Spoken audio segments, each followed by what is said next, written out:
লাড্ডু তো অনেক খেয়েছেন, কখনো কি খইছানার লাড্ডু খেয়েছেন? আমার তো মনে হয় না, কারণ এটা সম্পূর্ণ একটা ইউনিক রেসিপি। তাই আজকে আমি আপনাদের সঙ্গে খইছানার লাড্ডুর রেসিপিটাই শেয়ার করব। আর অবশ্যই সঙ্গে থাকবে কিন্তু অনেক টিপস অ্যান্ড ট্রিক্স। ফ্রেন্ডস, আমি মৌসুমি, আর আপনারা দেখছেন আমার cooking channel Mousumi's cuisine in USA. আশা করি আমার আজকের রেসিপিটা আপনারা লাইক করবেন। So please stay tune. খইছানার লাড্ডু বানানোর জন্যে প্রথমে আমি একটা প্যানের ভেতরে নিয়ে নিচ্ছি 1.5 কাপ পরিমাণ জল ঝরানো ছানা ও 1/2 কাপ সুগার। এখন আমি সব কিছুকে খুব ভালো করে হাত দিয়ে মিশিয়ে নিচ্ছি।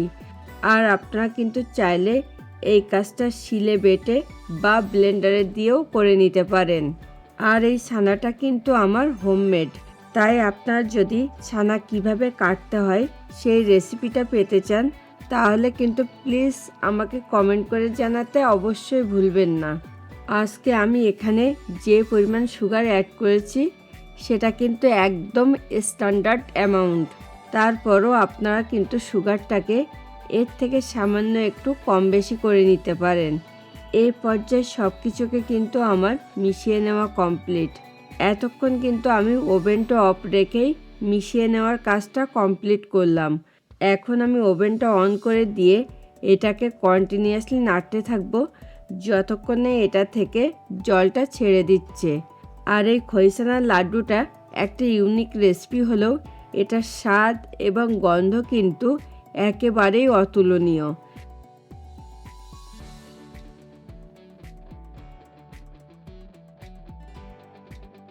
দেখুন, এটা থেকে কিন্তু জলটা ছেড়ে দিয়েছে।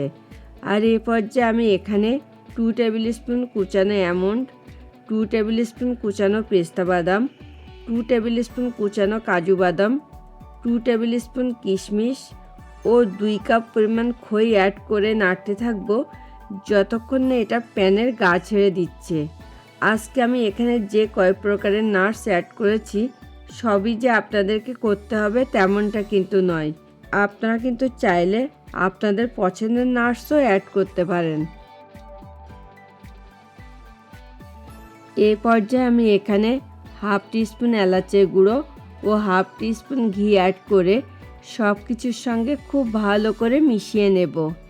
স্পেশালি এই লাড্ডুটাতে কিন্তু একটু এলাচের গুঁড়ো ও ঘি অ্যাড করলে কিন্তু টেস্টটা বেড়ে দ্বিগুণ হয়ে যায়।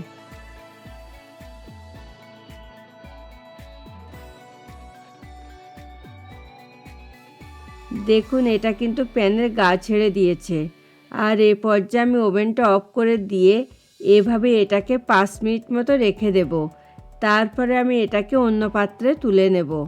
সবশেষে আমি এখানে 1/3 কাপ মিল্ক পাউডার অ্যাড করে খুব ভালো করে সব কিছুর সঙ্গে মিশিয়ে নিচ্ছি।